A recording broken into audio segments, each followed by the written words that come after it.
लीजिए सुनिए विश्वंभरनाथ शर्मा कौशिक की लिखी कहानी मातृभक्ति, मेरी यानी समीर गोस्वामी की आवाज में। शिवनारायण घर आकर अपने कमरे में पहुंचा। कपड़े उतारकर पलंग पर बैठ गया और एक हाथ का पंखा उठाकर झलने लगा। थोड़ी देर तक पंखा झलने के पश्चात जब पसीना सूखा तो टहलता हुआ अपनी माता के कमरे की ओर गया। माता उस समय कमरे के फर्श पर आसन बिछाए बैठी पूजन कर रही थीं। आंचल के भीतर हाथ छिपाए माला जप रही थीं। पुत्र के पैरों की आहट पाकर उसने एक बार आंखें खोलकर देखा। देखकर माथा सिकोड़ लिया और पुनः आंखें बंद करके माला जपने लगी। शिवनारायण कुछ क्षणों तक खड़ा देखता रहा। तत्पश्चात उसी प्रकार टहलता हुआ कमरे में लौट आया। कमरे के एक कोने में मेज रखी थी, उस पर कुछ पुस्तकें चुनी हुई थीं। उसने उनमें से एक पुस्तक उठा ली और पढ़ने लगा, परंतु उसका ध्यान पढ़ने की ओर इतना नहीं था जितना कि दूसरी ओर। वो रह रहकर कमरे के द्वार की ओर देखता था, मानो किसी के आने की प्रतीक्षा कर रहा है। इस प्रकार 15 मिनट बीत गए। सहसा उसकी माता पूजा समाप्त करके बाहर निकली। शिवनारायण ने पुस्तक बंद करके मेज पर रख दी और कमरे के बाहर निकलकर माता से पूछा, अम्मा, आज बहू कहीं गई है क्या? हाँ, गई है, माता ने माथा सिकोड़कर कहा। कहाँ? शिवनारायण ने पूछा। जहन्नुम में। शिवनारायण अप्रतिभ हो गया। कुछ क्षणों तक मौन रहकर उसने पूछा, क्यों, क्या हुआ? अभी क्या हुआ? होगा तो उस दिन जिस दिन उस राण की अर्थी मचमचाती निकलेगी। खैर, वो जब निकलेगी तब निकलेगी, पर अभी वो कहाँ है? बुढ़िया ने कोई उत्तर न दिया। शिवनारायण ने फिर पूछा, बताती क्यों नहीं? तेरी इन्हीं बातों से तो उसका साहस बढ़ गया है। जरा देर नहीं दिखाई पड़ी, बस व्याकुल हो गया। कहाँ है? कहीं हो तुझसे क्या? जहां है वहीं पड़ी रहने दे राण को। पहले ये तो बताओ, है कहाँ? शिवनारायण कुछ उत्तेजित होकर बोला। इसी समय एक ओर से किसी की सिसकियां लेकर रोने का क्षीण स्वर सुनाई पड़ा। शिवनारायण ने ध्यान लगाकर सुना। सुनकर बोला, क्या कोठरी में बंद कर रखा है? माता ने कुछ उत्तर नहीं दिया। श्रोताओं में खेद है कि इस कहानी का एक पृष्ठ अनुपलब्ध है। फिर भी ऐसा प्रतीत होता है कि कहानी का तारतम्य बिगड़ेगा नहीं, इसलिए हम इस एक पृष्ठ को छोड़कर बाकी कहानी आपको आगे सुना रहे हैं। उनके मारे किसी दिन मेरी जान पर आ बनेगी, पत्नी ने कहा। सो कुछ नहीं होगा, जान पर आ बनना कोई दिल लगी है? पत्नी उठकर बैठ गई। उसने आंसू पोंछ डाले। उसके होंठ फड़कने लगे। किंचित उत्तेजित होकर वो बोली, तुम्हारे घर में दिल लगी ही है। जब तुम लोग दूसरे की जान का कोई मूल्य नहीं समझते, तब जान पर आ बनना कौन बड़ी बात है? शिवनारायण हंसने लगा, परंतु उस हंसी में झेप मिटाने की भावना अधिक थी। पत्नी बोली, हाँ, तुम हंसो, खूब हंसो। किसी की जान जाए तुम्हारी हंसी है, इसीलिए तो ये दशा है। नहीं तो कहीं भी ऐसा अंधेर नहीं है कि जोरू की छीछा लेदर हो और खसम देखकर हंसे। अब शिवनारायण के मुख पर झेप स्पष्ट रूप से प्रस्फुटित हुई। झेप के साथ ही उसका चिर सहचर रोष भी आया। शिवनारायण रोषपूर्ण स्वर में बोला, तुम ना कुछ समझती हो ना बूझती हो, जो मुंह में आता है बके चली जाती हो। आखिर मैं क्या कहूं? मां को कुछ बुरा भला कहूं तो 4 आदमी मुझे ही कायर कहें। मैं तो केवल उन्हें समझा बुझा सकता हूं, सो मैं करता ही रहता हूं। मां चाहे किसी की जान ले ले, चाहे जो कुछ करे, तुम उन्हें कुछ नहीं कह सकते। तुम तो बात का बतंगड़ बनाती हो। जानवान वो किसी की क्या ले सकती है? हाँ, उनका स्वभाव कुछ खराब है, ये अवश्य मानूंगा। सो उसका विरोध मैं करता ही रहता हूं। इसके अतिरिक्त मैं और क्या कहूं? तुमको भी मैं यही समझाता हूं कि तुम अपनी ओर से कोई बात ऐसी ना करो जो उन्हें बुरी लगे। मैं जो कोई बात जानबूझकर उनके विरुद्ध करती हूं तो भगवान देखने वाला है, पर भूल चूक सबसे होती है। उस पर भी वो प्राण लेने पर उतारू हो जाती हैं। ये नहीं सहा जाता। सहना ही पड़ेगा। सहोगी नहीं तो क्या करोगे? पत्नी ने इसका कोई उत्तर नहीं दिया। शिवनारायण की माता दुष्ट स्वभाव की थी। उसका स्वभाव सब जानते थे, इसीलिए आस पड़ोस तथा जाति बिरादरी की स्त्रियां उसके पास बहुत कम आती थीं। अपनी पुत्रवधू के लिए तो वो पूरी राक्षसी थी। पुत्रवधू से वो कभी सीधे मुंह बात न करती थी। वो हर समय इसी ताव में रहती थी कि कौन सा ऐसा कारण मिले जो वो पुत्रवधू पर अपना क्रोध निकाले। इसी कारण कोई दिन ऐसा नहीं जाता था जिस दिन शिवनारायण की पत्नी चमेली को सास की डांट फटकार न सुननी पड़ती हो।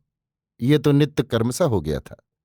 परंतु महीने में 4-6 बार ये नौबत भी आ जाती थी कि चमेली को भोजन नहीं दिया जाता था और 1-2 दिन वो अंधेरी कोठरी में बंद रखी जाती थी। शिवनारायण यद्यपि पढ़ा लिखा आदमी था, ग्रेजुएट था और 150 रुपये मासिक कमाता था, परंतु चमेली के प्रति अपनी माता के अत्याचार का बहुत कम विरोध करता था। कभी कभी बहुत साहस करके इतना कह देता था, ये बात तो ठीक नहीं, तुम्हें ऐसा न करना चाहिए, तुम इसकी जान लोगी, इत्यादि। इस पर माता उसे फटकार देती थी। तब ये चुप हो जाता था। जब कभी उसके पड़ोसी, जिन्हें उसकी माता के अत्याचारों को देखने सुनने का अवसर मिलता था, उससे कहते, भाई शिवनारायण, तुम्हारी माता बहुत ज्यादती करती है, तुम्हें उनकी इन हरकतों को रोकना चाहिए। तो वो उत्तर देता था, जहां तक बनता है रोकता हूं, अधिक तो मैं उनसे कुछ कह नहीं सकता। आखिर कुछ भी हो, वो मेरी माता ही है, मैं नहीं चाहता कि उन्हें मेरे कारण दुख पहुंचे। इतना कहकर शिवनारायण लोगों से ये आशा करता था कि वे उसकी मातृभक्ति की प्रशंसा करें। कुछ पुरानी वृद्धाएं तथा वृद्ध उसकी प्रशंसा भी करते थे। बात पड़ने पर कहते थे, लड़का हो तो शिवनारायण जैसा, उसकी माँ चाहे जो करे पर कभी कान तक नहीं हिलाता। आजकल के लड़के जरा जरा सी बात पर माँ बाप को डांटते हैं, मारते हैं, पर शिवनारायण को देखो, उसकी माँ बहू को चाहे जो कह ले, चाहे मारे चाहे पीटे, पर वो माँ को कुछ नहीं कहता। उनकी ये बात सुनकर शिवनारायण गदगद हो जाता था और समझता था कि आजकल उसकी जैसी मातृभक्ति दुर्लभ है।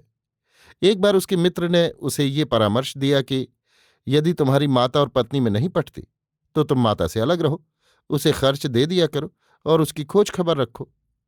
ये प्रस्ताव शिवनारायण को इतना बुरा लगा कि उसने उक्त मित्र से मिलना जुलना कम कर दिया और अन्य मित्रों से बात पड़ने पर कहता, हजरत मुझे सलाह देते थे कि माता को अलग कर दो, भला ऐसा कहीं संभव हो सकता है? इतना कह शिवनारायण माता पिता की महत्ता का बखान करने तथा मातृभक्ति के पौराणिक उदाहरण देने लगता था। एक दिन वही कांड हुआ। सास ने चमेली को पहले डंडों से पीटा, तत्पश्चात उसे कोठरी में बंद कर दिया। इस बार उसने कोठरी में ताला लगा दिया, जिससे शिवनारायण उसे निकाल न सके। शिवनारायण ने पत्नी का उद्धार करने की चेष्टा की, पर ताला बंद होने से विवश होकर बैठ रहा। बेचारी चमेली 12 घंटे तक कोठरी में पड़ी रही। 12 घंटे बाद शिवनारायण के अनुनय विनय करने पर सास ने चमेली को मुक्त किया। दूसरे दिन एक पड़ोसी ने शिवनारायण से कहा, क्यों शिवनारायण, तुम्हारी माता तुम्हारी पत्नी की इतनी दुर्दशा करती है और तुम देखते रहते हो? ये बड़ी आश्चर्य की बात है। तो आप ही बताइए क्या करूं? माता को डांटो? वाह, ये आपने खूब कही, माता को डांटूं? माता को कोई डांटता है? यदि माता डांटे जाने का काम करे तो अवश्य डांटना चाहिए। ये तो मुझसे नहीं हो सकता।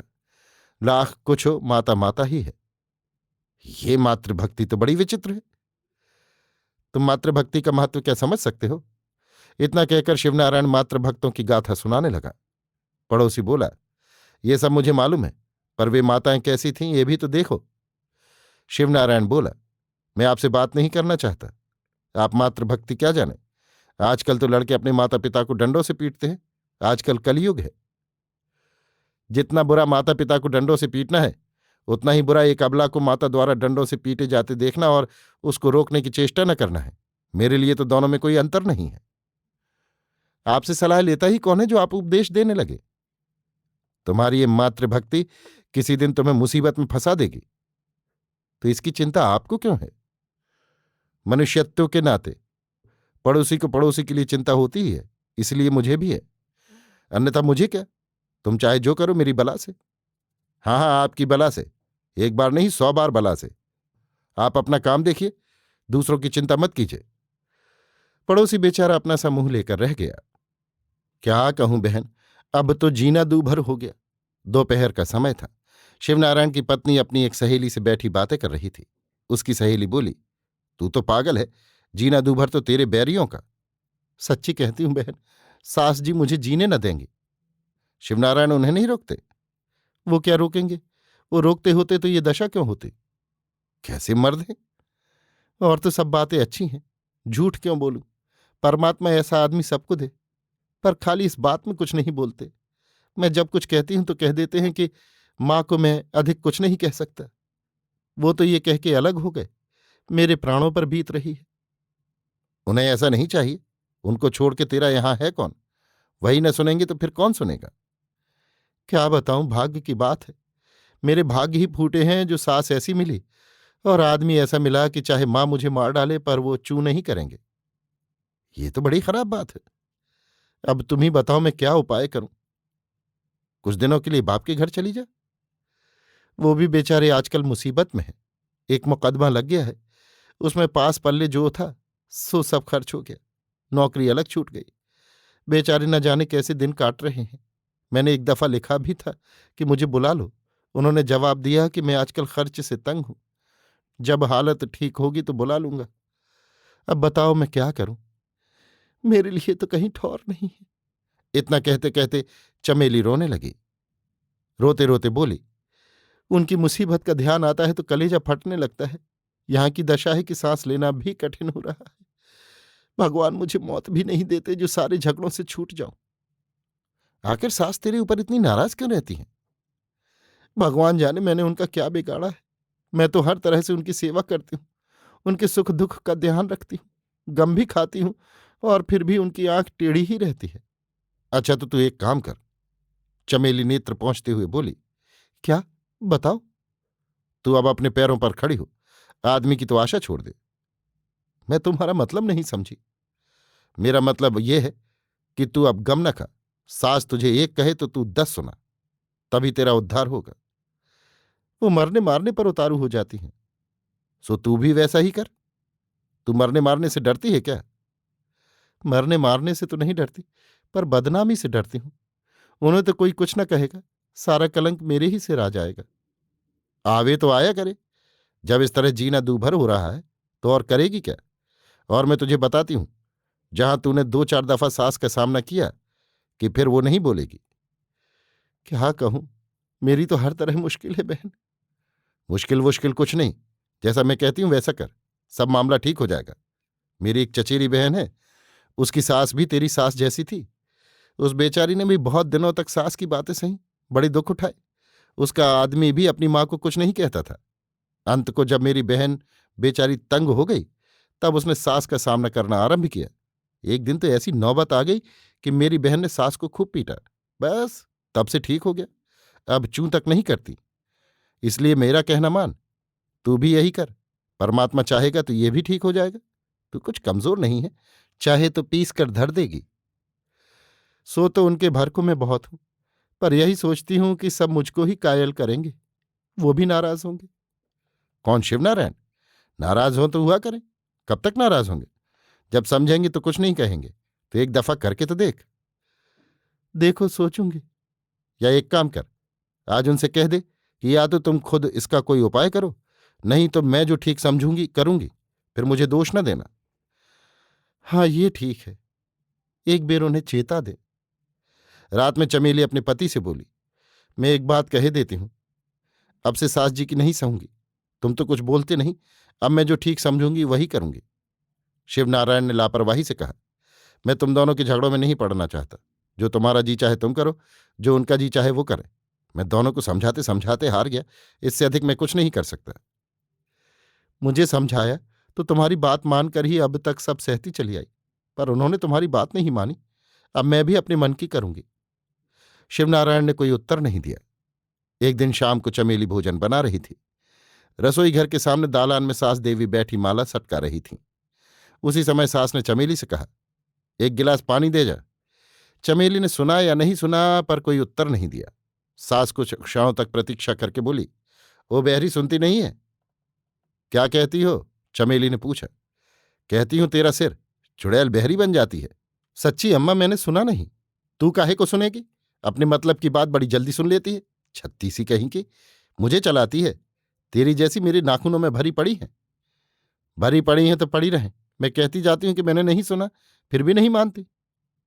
मैं तेरे गुण न जानती हूं तो मान लूं। जानती हो तो जाना करो, तुमसे खोपड़ी कौन लड़ावे? पुत्रवधू ने कर्कश स्वर में कहा। बहुत जबान चलाएगी तो चिमटे से जीभ खींच लूंगी, ये याद रखना। पुत्रवधू ने कोई उत्तर न दिया। सास ने कहना आरंभ किया, जैसी तू है मैं खूब जानती हूं। वो तेरा बाप, उसकी चिकनी चुपड़ी बातों में आकर मैं फंस गई। नहीं तो मैं 7 जन्म तुझे ब्याह कर न लाती। ऐसा धोखेबाज दगाबाज आदमी मेरे लड़के का गला फंसा दिया। वैसा ही उसके आगे भी आ रहा है। सब कर्म हो रहे हैं। भगवान चाहेगा तो कीड़े पड़ेंगे, जैसा मुझ राण बेवा का गला फंसाया है। पुत्रवधू उत्तेजित होकर बोली, क्या गला फंसा दिया? और कीड़े पड़ेंगे तुम्हारे? मेरे बाप के कीड़े क्यों पड़ेंगे? मेरे बाप की बढ़ती मनाओ, जो मैं तुम्हारी सब सह रही हूं। कोई दूसरी होती तो सिर का एक एक बाल बीन लेती। मैं ही ऐसी हूं कि सह रही हूं, पर अब नहीं सहूंगी, बहुत सहा। अब एक कहोगी तो 10 सुनाऊंगी। देखो मेरा क्या कर लेती हो। पुत्रवधू का इतना कहना था कि सास आग बबूला हो गई। हट जा राण, मुझे तू सुनाएगी? कहती हुई सास देवी उठी और पुत्रवधू की ओर लपकी। पुत्रवधू ने कहा, बस अलग ही रहना, नहीं आज तुम्हारी छींचा लेदर कर डालूंगी। कर छींचा लेदर? कहती हुई सास देवी रसोई में घुस गईं और उन्होंने चूल्हे से एक जलती लकड़ी खींचकर उससे पतोहू पर प्रहार किया। पतोहू जब तक संभले संभले तब तक सास का वार हो गया। जलती हुई लकड़ी पतोहू की धोती में लगी तो धोती ने आग पकड़ ली और जलने लगी। पुत्रवधू एक चीत्कार करके सास के लिपट गई। पुत्रवधू की जलती हुई धोती सास की धोती के संपर्क में आई तो सास की भी धोती जलने लगी। इस प्रकार दोनों जलने लगी। सास ने अपने को छुड़ाने का बहुत प्रयत्न किया, पर पतोहू जवान होने के कारण सास से बलवान थी, अतः उसने ना छोड़ा। कुछ क्षणों में दोनों होली की भांति जलने लगी। सास ने हल्ला मचाया, अरे दौड़ो, इसने मुझे फूंक दिया। परंतु पड़ोसी लोग तो ऐसी बातें नित्य ही सुना करते थे। जिसने सुना उसने कोई ध्यान न दिया। अंत में दोनों जलते जलते बेहोश होकर गिर पड़ी। शिवनारायण जब दफ्तर से लौटा तो उसने देखा कि रसोई में चूल्हे से कुछ दूर पर उसकी माता और पत्नी दोनों लिपटी हुई नंगी पड़ी हैं। दोनों का शरीर बुरी तरह जल गया है। चूल्हे की आग ठंडी हो चुकी है। एक रोटी तवे पर जलकर काली हो गई है। ये भयानक दृश्य देखकर शिवनारायण ने एक चीख मारी। ऋषिकेश में एक युवक सन्यासी गंगा तट पर सबसे अलग एक पर्णकुटी में रहता है। वो किसी से कोई याचना नहीं करता और अधिकतर मौन रहता है। लोगों का ख्याल है कि वो कोई सिद्ध महात्मा है। लोग बहुधा कुटी के सामने एकत्र होते हैं। सन्यासी कभी कभी संसार की असारता का वर्णन करके लोगों को भगवत भजन का उपदेश दिया करता है। कभी कभी जब माता तथा मातृभक्ति का प्रसंग आ जाता है तो सन्यासी दीर्घ निश्वास छोड़कर एकदम मौन हो जाता है।